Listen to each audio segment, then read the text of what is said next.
Up first this evening, a former Haitian senator who is a prominent suspect in the July 7 killing of Haitian President Jovenel Moise has been arrested in Jamaica.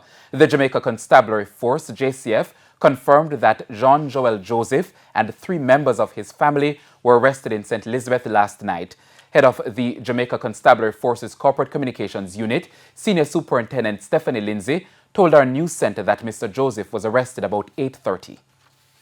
By investigators from the Counterterrorism and Organized Crime Division, along with some local police from the parish, where he was held along with 3 other members of his family. So initially they had been held on immigration matters. Subsequent to that, the investigators made contact with the Haitian authority, where it was borne out that there was a warrant for his arrest for the alleged assassination of the Haitian president last year.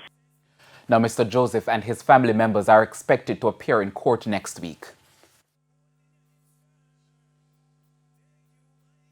The investigators now will seek to ascertain when he arrived here, how he arrived here. I think the initial investigation is suggesting that he did not come through any of the regular ports, so it could be, they're looking at the possibility of the illegal entry. So that will be known shortly, and we will be able to provide more updates as the investigation progresses.